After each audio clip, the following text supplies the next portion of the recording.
శ్రీమాత్రే నమ. మనకి పంచగ్రహ కూటమి మరలా ఫిబ్రవరి 17వ తేదీ రాబోతుంది.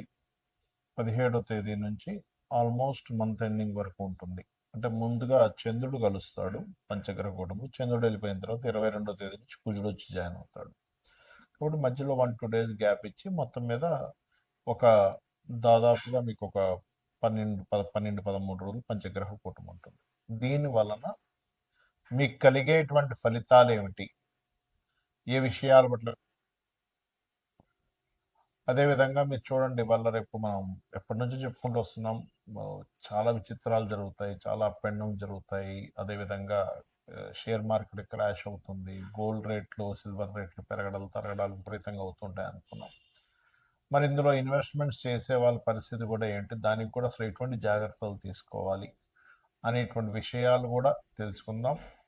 అయితే ఈ యొక్క అంశాలు చెప్తుంది నేనైనప్పటికీ చెప్పిస్తుంది సాక్షాత్ లలిత అమ్మవారిగా భావిస్తూ ఒక్కొక్కటిగా మనం తెలుసుకుందాం. మీనం వారి కనుక చూసుకున్నట్లయితే ప్రస్తుతం మీకు పంచగ్రహ కూటమి ప్లస్ గ్రహణము 12వ స్థానంలో పడుతుంది. అయితే ఈ రాశిలో శని యొక్క సంచారం జరుగుతూ ఈ పంచగ్రహ కూటమి గ్రహణం యొక్క ప్రభావం ఏమిటి, మీకు దేని మీద దీని ఎఫెక్ట్ ఉంటుంది, మరియు ఈ ఫ్లక్చువేషన్స్ ఈ పంచగ్రహ కూటములు 3 సార్లు రావడం ఎప్పుడు చూడని కనీ విని ఎరుగినటువంటి ఫలితాలు జరుగుతాయని చెప్పుకుంటున్నాము. ఎప్పుడూ చూడము, వింతలు జరుగుతాయని చెప్పుకున్నాం మనం గతంలో చాలాసార్లు.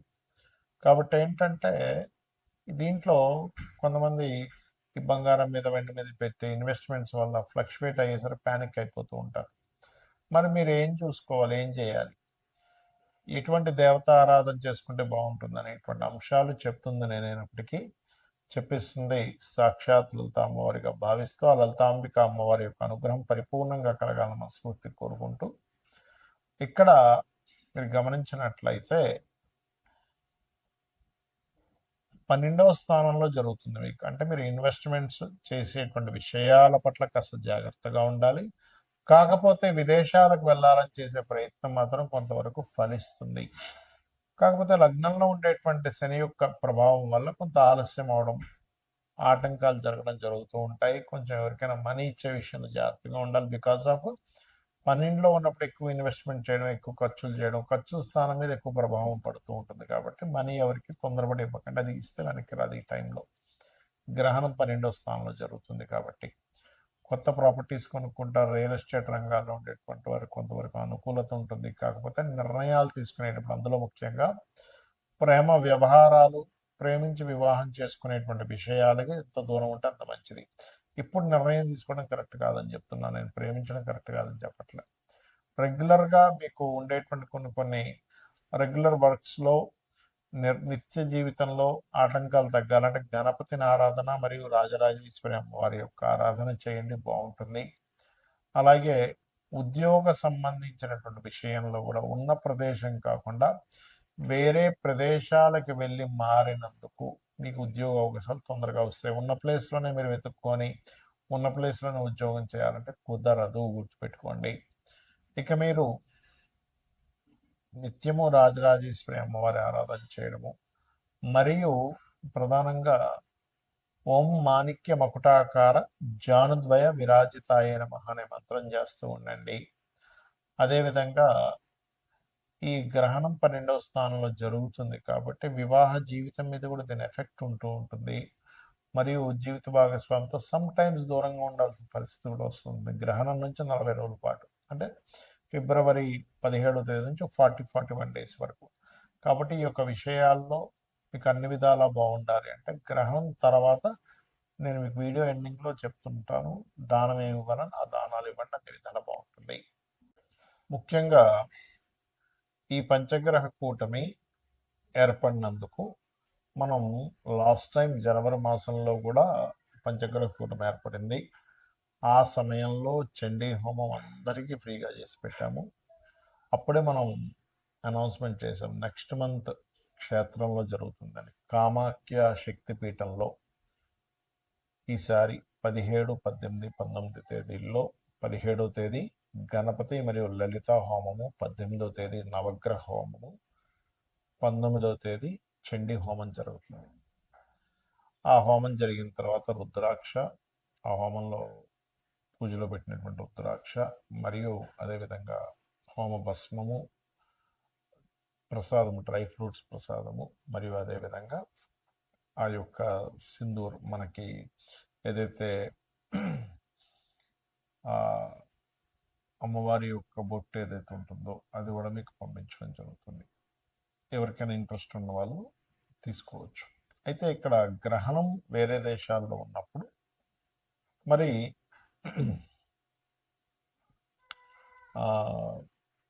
ఆ యొక్క దేశాలలో ఉండేటువంటి వారికి మాత్రమే ఈ గ్రహణ ప్రభావం పడుతుంది. గుర్తుపెట్టుకోండి, ఇండియాలో ఉండే వాళ్ళకి కాదు. ఇండియాలో ఉండేటువంటి శ్రీమూర్తి ఎవరు కూడా గర్భంతో ఉన్నటువంటి వారు దాని గురించి ఏమీ టెన్షన్ పడాల్సిన అవసరం లేదు.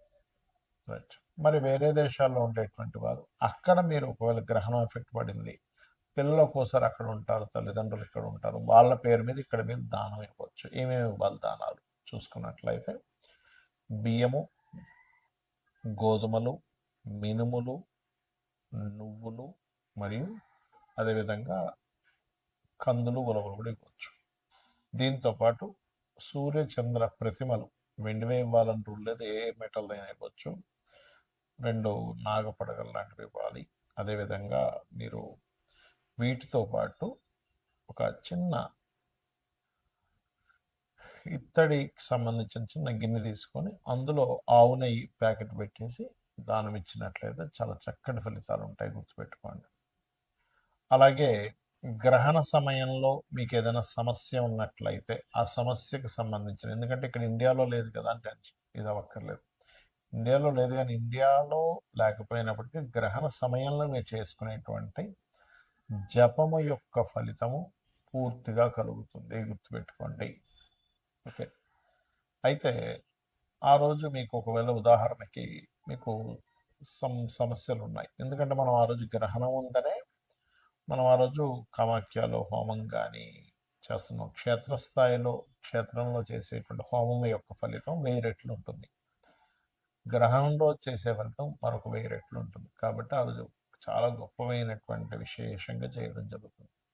సరే, మీరు మీ మటుకు మీరు ఏదైనా మంత్రం చేసుకోవాలి, మీ ఇష్టదైవ మంత్రం చేసుకోవచ్చు, మీ గురువుల దగ్గర పొందిన మంత్రాన్ని మీరు చేసుకోవచ్చు చక్కగా, మరి ఎటువంటి సందేహం లేదు. అలాగే ఇక్కడ మీరు ఏదైతే లలిత అమ్మవారికి సంబంధించిన అనుకుంటారు, లలిత సహస్రనామాలు, విష్ణు సహస్రనామాలు, శివ సహస్రనామాలు కూడా చేసుకోవచ్చు. దీంతోపాటు ఫైనాన్షియల్ ఇబ్బంది పడుతున్నటువంటి వారు ఓం సంపత్కరీ సమారూఢ సింధుర వ్రత సేవితాయ నమః అని చేసుకోవచ్చు. అప్పులకి ఇబ్బంది పడుతుండేటువంటి వారు ఓం అపర్ణాయ నమః అని చేసుకోవచ్చు. ఇక ఫ్లక్చువేషన్స్ అవుతున్నాయని మనం చెప్పుకున్నాం ఈ పంచగ్రహ కూటముల వల్ల, గురువు అతిచారం వల్ల, గురువు మిథున రాశిలో ఉండడం వల్ల షేర్ మార్కెట్ కానీ బంగారు సిల్వర్ రేట్స్ కానీ మనం చెప్పుకున్నాం ఆల్రెడీ. విపరీతంగా పెరుగుతాయని చెప్పుకున్నాము, కొంత ఇబ్బంది వస్తుందని చెప్పుకున్నాం. మరి మీరు ఇబ్బంది పడకుండా ఉండాలంటే ఏం చేయాలి? ఏ రాశి వారైనా, ఏ లగ్నం వాళ్ళైనా ముందుగా ధనాధిపతి, మీ లగ్నం నుంచి ధనాధిపతి ఎవరో తెలుసుకోండి, మీకు ధనాన్ని ఇచ్చే కారకుడు ఎవరో తెలుసుకోండి, ఆ అధిష్టాన దేవత ఆరాధన చేసుకోండి. ప్రతి లగ్నానికి ధనాధిపతి ఉంటాడు. అలాగే పంచమాధిపతి నిర్ణయం తీసుకునేటువంటి కారకుడు. ప్రజెంట్ పంచమ స్థానంలో కేతు ఉన్నాడు కూడా, న్యాచురల్ పంచమ స్థానంలో. అందరూ గణపతిని ధ్యానం చేయడం వల్ల మీరు ఎటువంటి రాంగ్ డెసిషన్స్ తీసుకోకుండా ఉంటారు. అలాగే మీ లగ్నం నుంచి పంచమాధిపతిని చేయడం వల్ల మీరు రైట్ టైంలో రైట్ డెసిషన్ తీసుకోవడం జరుగుతుంది.